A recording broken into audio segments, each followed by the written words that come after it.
well. I want to just start off by saying that here in Long Beach we believe that housing is a human right and that every person in our city deserves access to safe and secure housing. We're committed to ending homelessness, and our outreach and housing efforts in the last year have reflected that. In fact, this city for the last decade has been deeply involved in the work of ensuring that we house as many folks as possible, and that in the middle of this homelessness crisis, which not just we're in, but the state, that we continue to do as much as possible.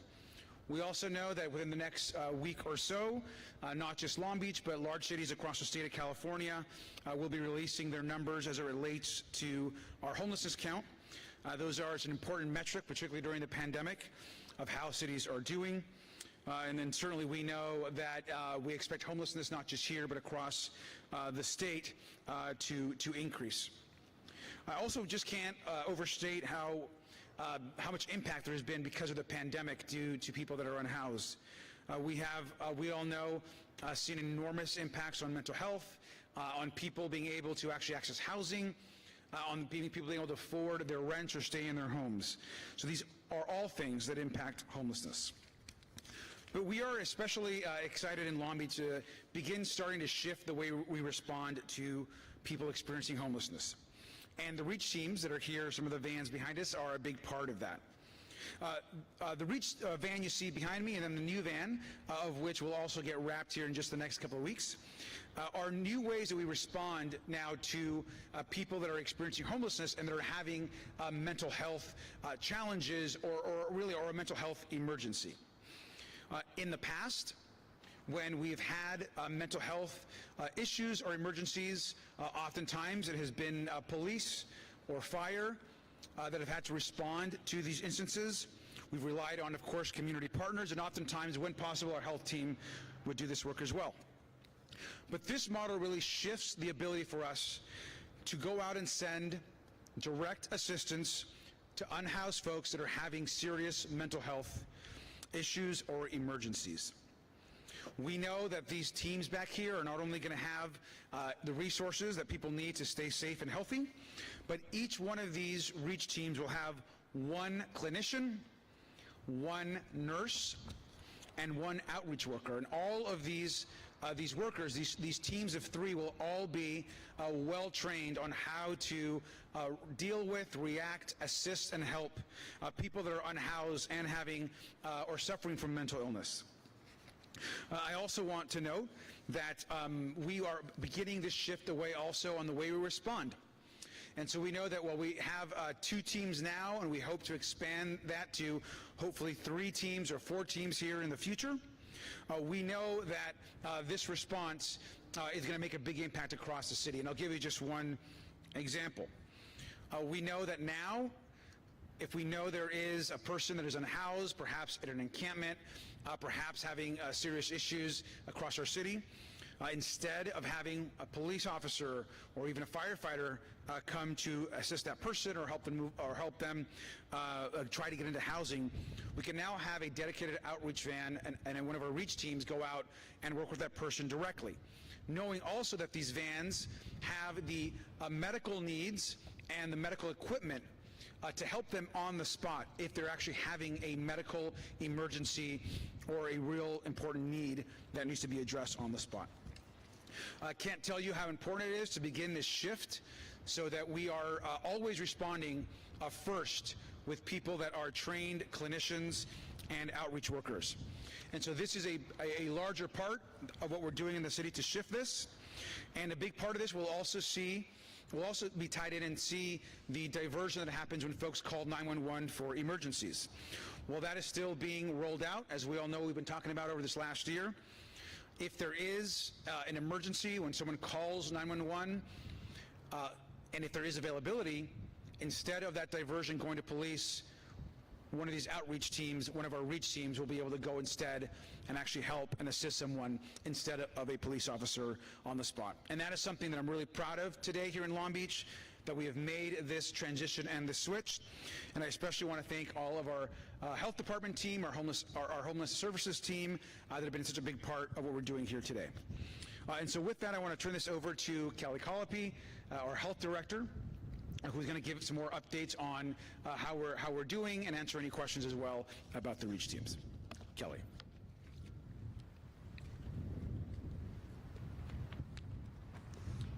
Good afternoon, everybody. We wouldn't have reach teams and outreach teams without our people. So I wanted to just let you all know that these are many of our outreach teams, our reach team members, and those who are out on the streets every day connecting with people experiencing homelessness within our city. So I just wanted to highlight for you what a fabulous team they are. So thank you, Mayor. As the Mayor said, we are addressing the basic need for care, treatment, and housing for residents who are unhoused in Long Beach. REACH is an innovative and best practice model for integrated health and mental health outreach. Often people receiving follow-up services from our REACH team have been underserved by traditional care systems. They have complex care needs along with histories of trauma. So the REACH team, while going out to visit with them, also works very closely with partners, organizations, community-based organizations, and treatment protocols to be able to really connect and work and make sure that they have the services that they need. The REACH team provides an alternative response that focuses on connecting people to mental health and physical health services, as well as housing and case management resources. As the Mayor mentioned, each team has a public health nurse, a mental health clinician, and outreach workers. So last year, we responded to 567 requests for outreach and engaged with more than 1,800 people.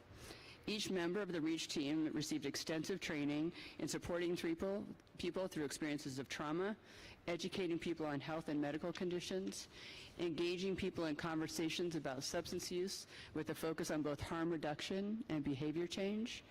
And these unique skills have equipped the teams with the support and tools to guide people experiencing homelessness into interim and permanent housing solutions.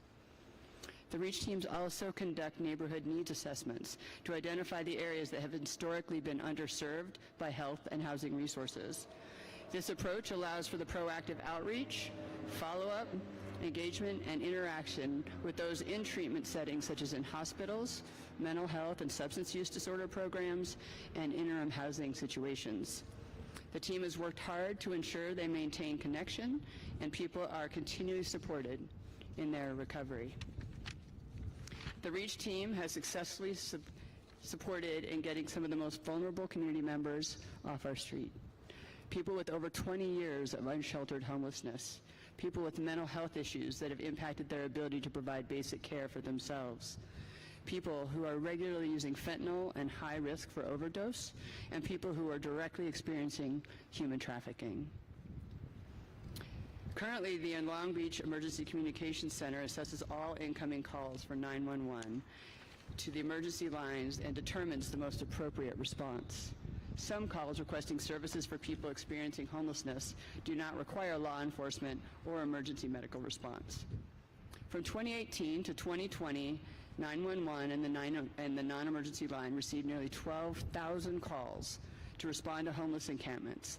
96% of these calls resulted in non-criminal outcomes and were coded as advised, assisted citizen, gone on arrival, or checked okay. The REACH teams have provided an alternative option that reduces impacts to the city's emergency response system for calls about encampments while we work to address the root causes of homelessness. We know that the pathway to homelessness looks different for each person. COVID-19 has exacerbated economic, health, mental health, substance misuse, and other conditions which have had a larger impact on our residents who are unhoused, calling for innovative and coordinated responses. The REACH teams are a key component in addressing these conditions and ending the cycle of homelessness for many through proactive follow-up, engagement, and close coordination between the health department and our other care partners. It's going to take a continued commitment and a willingness to think big to ensure improved health and quality of life for our unhoused communities. The REACH team demonstrates that willingness. It will take all of us to end the crisis in homelessness in our city, and the community, you as community members, can also join in playing a role. I apologize, it's very windy out here. There is one area that I do want to call out that's beyond the REACH team for people to start to think about. We are seeking landlords to take vouchers, landlords with housing units. We have nearly 400 people experiencing homelessness with city vouchers, with housing vouchers, who are seeking units in the city. We also have another 100 who have housing choice vouchers that are at risk of homelessness. Those with vouchers receive case management and other services while they are in housing. We have landlord incentives to make it easier. We encourage you to be part of the solution.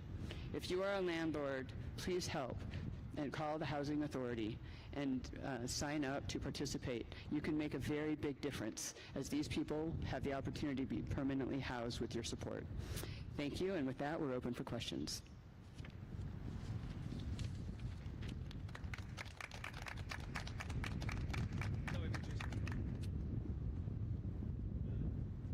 Yeah. Hey, Jason. When you said you guys responded to 567 calls for the last year, is that from, I think the program launched in August, right? Yes, I believe. So are you saying like from August to December or from August to now? No, till now. Yeah. How many of those calls resulted in people accepting services and coming off the street? We had 87 people who engaged in ongoing supports and efforts with us in that space around mental health and health.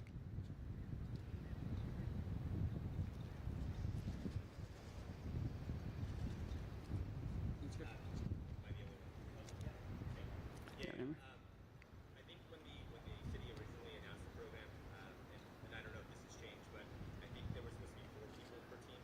Are there still 4 people per each team, or was it reduced? There are 2 outreach workers. I apologize. Yeah.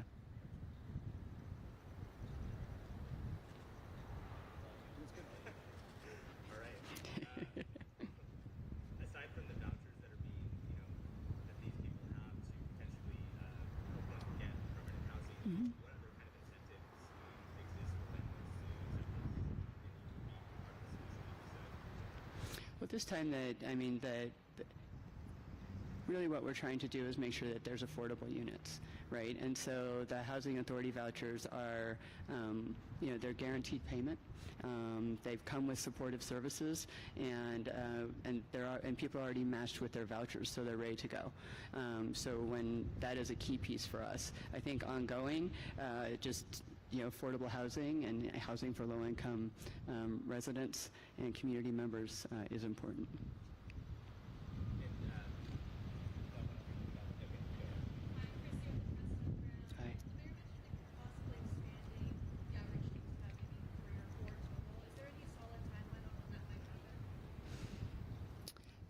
No, I think we're hoping, within the next year or so that can happen. What's that? I think we're also hoping that in this year's budget cycle that we'll be able to actually do that. So I think there's an expectation and the council's talked about it, and I think I'm certainly interested if we're able to increase the REACH team and add an additional unit or at least 1 or 2, that would be great. Sure. Did the team ever expand to weekend hours? I know that was kind of contingent on the budget when the program was first announced. They have not expanded at this time. Additional team would allow for that. Yeah, if we added 1 more team, that would actually help cover the weekend issue, which is something that we're looking at right now. I think that's it, so thank you very much.